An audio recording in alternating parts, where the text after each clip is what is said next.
Hello my friends and welcome back, Vincent here. So 2 weeks ago, after my fast track video that should appear somewhere in your screen, VSL people told me, hey look, your video wasn't that bad, so what do you say about writing a demo for a product that we are releasing soon?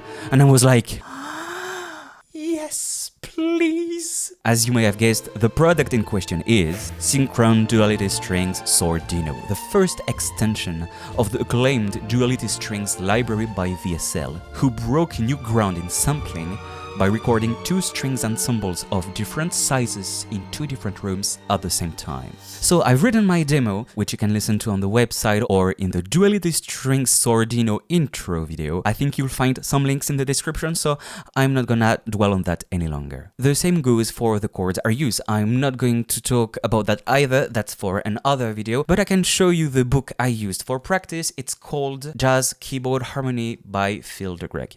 Here it is. You know, the sound of muted strings has always reminded me of those scenes in a James Bond movies. My faves are Pierce Brosnan, Timothy Dalton, and Sean Connery. What about you? When the protagonist walks into the smoky atmosphere of a casino, comes up to the bar, he's approached by a beautiful woman and replies, "The name's Kopf. Paul Kopf."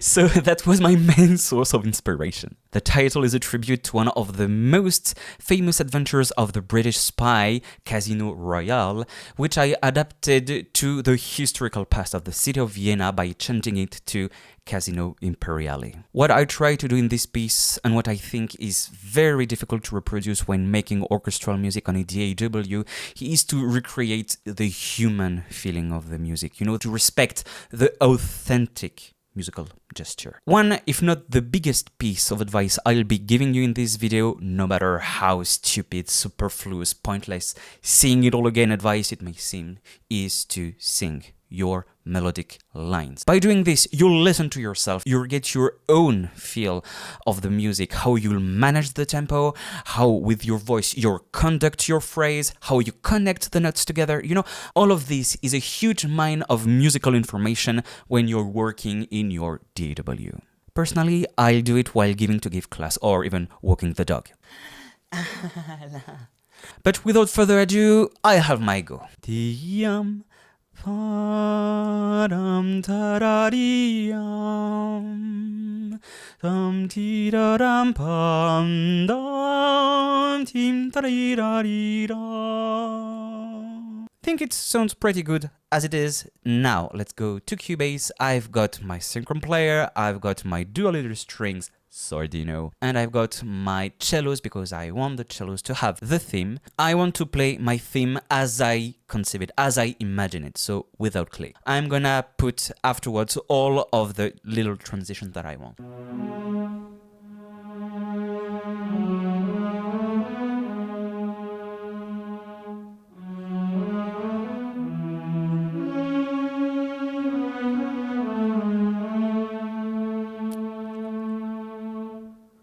Okay, sounds cool. Now, I got my theme, I'm happy with it, but what I want, and I think any DAW will give you a way of doing this with Cubase, it's quite simple, is to make my DAW understand that what I've just played is the tempo I want in my piece, however much it changes.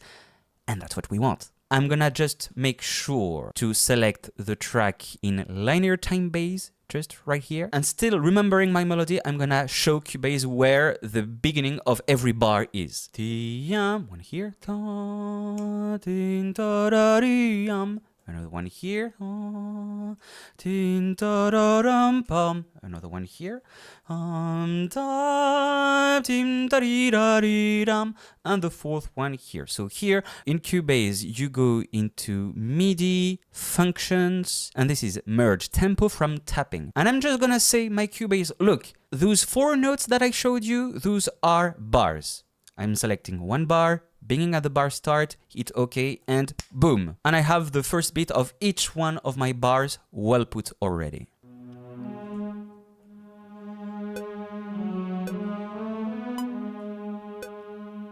Sounds great already. Now, if I want to refine, if I want to make a beat a tiny bit longer, I'm gonna use the Warp Grid tool by clicking here. And you can see this bar turned red.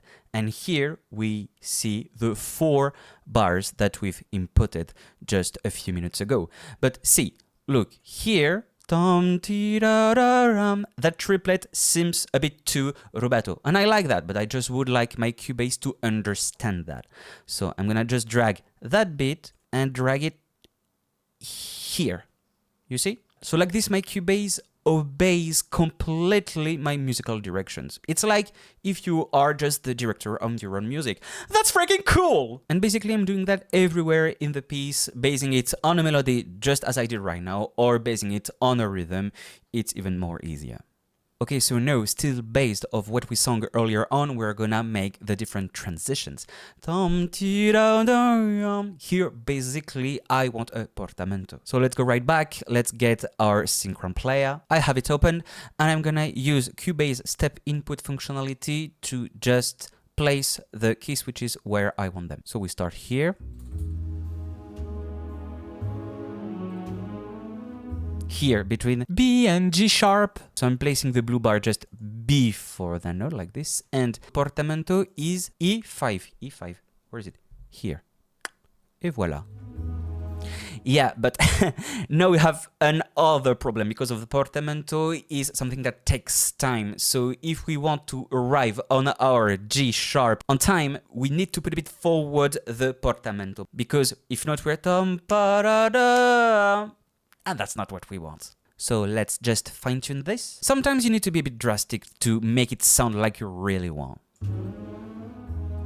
Yeah, like that.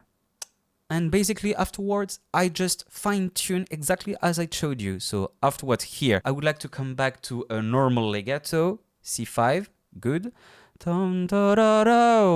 Here again, a portamento that I'm gonna re-delay a little. And so I did that for the different type of legato, but of course, as you see in the Synchron player, you can fine tune the vibrato, X-fade, the release, the attack. And when you finish, it looks like that. A melody and a lot of key switches. But I mean, it's worth it. That thing, you can apply that to every track of your piece, giving into account the role that you want it to have, whether it is the melody, the accompaniment, the rhythmic part, it's up to you. Another important thing to give when you are producing orchestral music in your DAW is to give breath, is to give life to this. And thanks to that, we can use a lot the automation. As you can see here, I used a lot, but when I say a lot, is a huge lot of volume automation in Cubase that I've used thanks to this guy. I'm gonna show you. Behringer X-Touch. That's it. As you can see, I can pilot every track of just by touching the fader, and it works into my mix console in Cubase. And after you've done this, if you're still not happy with your result, well, nothing nor nobody prevents you just to make a quick zoom in your volume automation and to refine like this. I don't know what it is, or I don't very much like it. I'm gonna soft it a little bit. Also, another thing, as you can see in my project, I have 3 tracks for the first violins, I have 2 tracks for the second violins, 1 track for the violas, 3 different tracks to the cellos, 1 for the vibraphone, 2 different for the double basses, and a little folder here for the drums, as I'm using an Heroes for the Times Old and Unsung hero, the Vienna Jazz drums. Yeah. Gorgeous, by the way. I'm waiting for the synchronized version of that little baby. Every track here, because the instrument don't have the same role always at the same time in my piece. And also for some of them, especially for the first and second violins, I've written in Divisi. So let's just take the start.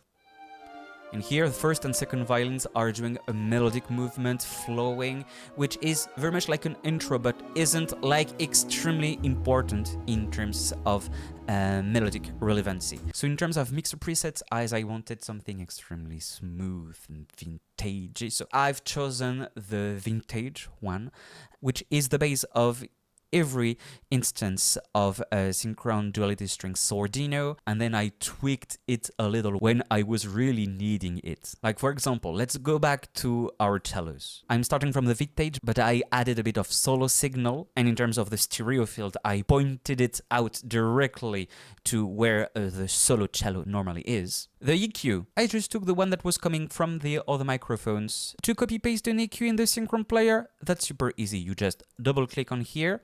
You have the EQ that is conveniently done. You just do right click, copy EQ settings, and then you copy it like anywhere else you want it to be applied. And then I added a bit of the bright signal coming from stage B. And then I've put all the rest, the signal from the Synchron stage A, the main one, the mid one.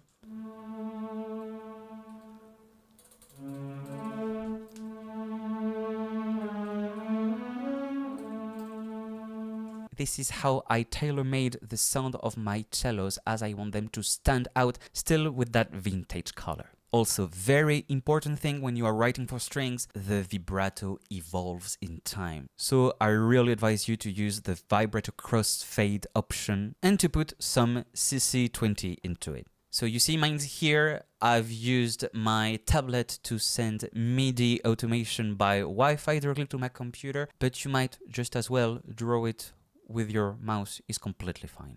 And I wanted to give the illusion of DVZ placement, so this is another subtlety that I did in the Synchron player. So you see here I have my violins 1A, so the first DVZ, and the solo signal that I've driven in it is like fairly to the left. Now, for the B section, that is just right here, this is very much the same preset, but as you can see, with a bit of the stereo signal a bit to the right, just a touch. And applying that to every of your section, you can create the sonic illusion that you are having real DVZ. It's extremely useful to be able to do that. Duality Strings Sordino allows you to do it as much as all the other strings libraries for VSL. The first Duality Strings and Synchron Strings Pro, Synchron Elite Strings, Synchron Strings 1. That's quite the tongue twister. And that's it. Thank you friends for keeping me company on this video. I hope you had a good time, that you had as much fun as I did making this video. Don't hesitate to leave a like, to comment, to follow the VSL YouTube channel. It always helps. And as for me, I'll see you soon. And remember, a martini shaken, not stirred. Bye. No wonder why you have more followers on Instagram than me.